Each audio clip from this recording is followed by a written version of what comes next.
we are going to read a new book. We're going to read the book Waiting for the Biblioburro. This book is by Monica Brown and illustrations are by John Para. Alright, so this is our new book for this week. So as we're reading it, I want you to think about, take the cover off. I want you to think about the setting and the characters and the problem and the solution. We talked about that a lot last week when we read Thomas and the Library Lady. So we're going to talk about that this week and next week for Waiting for the Biblioburro. Alright. On a hill behind a tree, there is a house. In the house, there is a bed, and on the bed, there is a little girl named Anna, fast asleep, dreaming about the world outside and beyond the hill.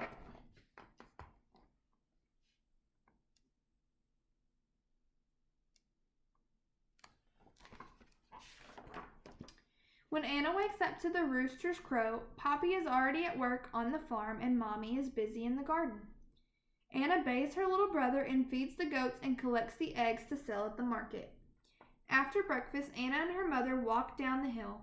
Anna closes her eyes against the sun and wishes she was back in the cool of the house with her book.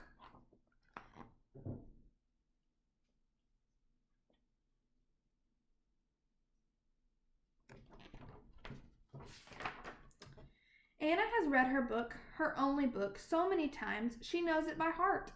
The book was a gift from her teacher for working so hard on her reading and writing. But last fall, her teacher moved far away, and now there is no one to teach Anna and the other children in her village.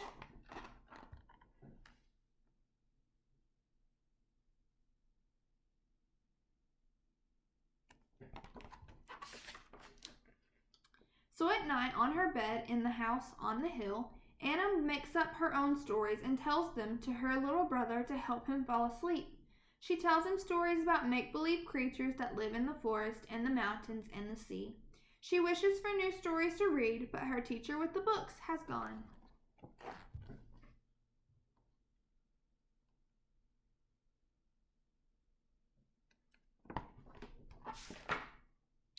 One morning, Anna wakes up to the sounds of tack-a-tack, click-clop, and a loud ee-haw, ee-haw. When Anna looks down the hill below her house, she sees a man with a sign that reads Biblioburro. With the man, there are two burros. Burros are donkeys. What are they carrying? Books! Books! Anna runs down the hill to the man with the sign and the burros and the books. Other children run to him too, skipping down hills and stomping through fields.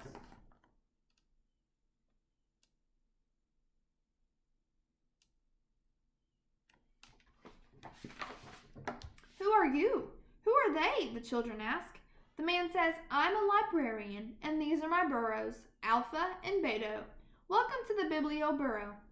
But Senor, Anna says, I thought libraries were only in big cities and buildings. Not this one, says the librarian. This is a moving library. Then he spreads out his books and invites the children to join him under a tree.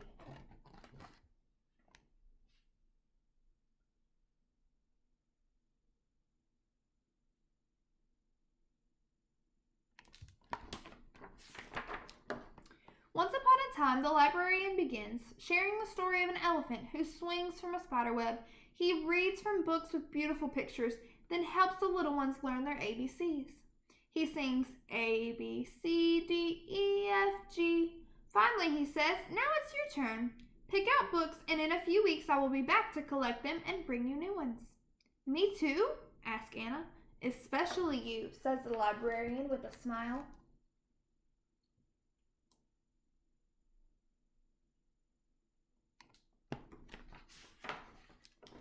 So many stories.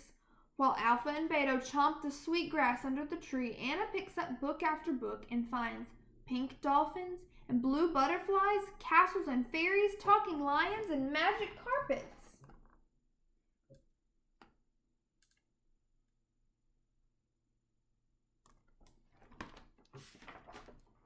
Someone should write a story about your burrows, Anna tells the librarian, rubbing Alpha's nose and feeding more grass to Beto. Why don't you? He asks. Then he packs up the books and is off. Enjoy, he calls to the children. I will be back. Anna runs up to the hill to her house, hugging the books to her chest. She can't wait to share her books with her brother, and that night she reads until she can't keep her eyes open any longer.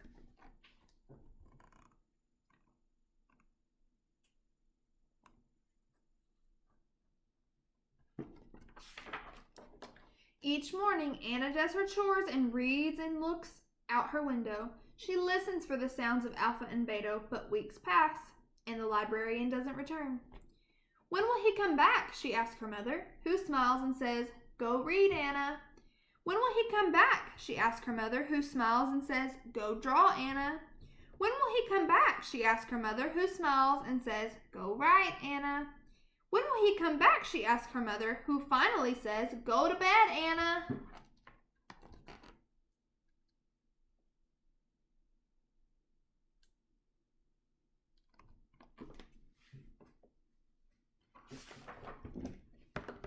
One night, Anna dreams she is flying over her country on a butterfly's back.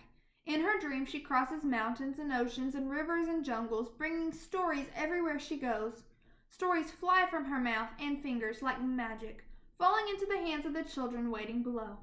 When Anna wakes up, she misses Alpha and Beta and the Biblioburro's books. She remembers that the librarian told her she could write a book, and so, with paper and string and colored pencils, she does.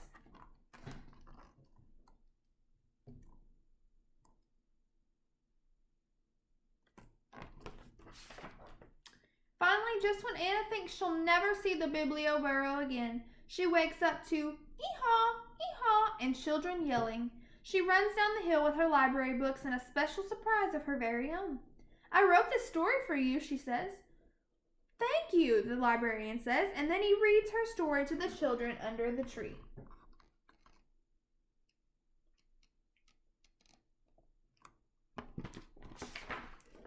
When it's time to go, Anna's book is packed carefully on the burro's back, ready to be carried away over the hills and through the fields to another child who is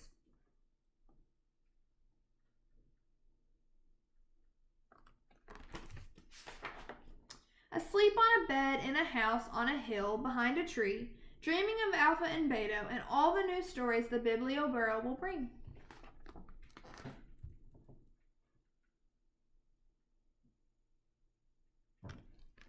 All right, and that was the book Waiting for the Biblioburro.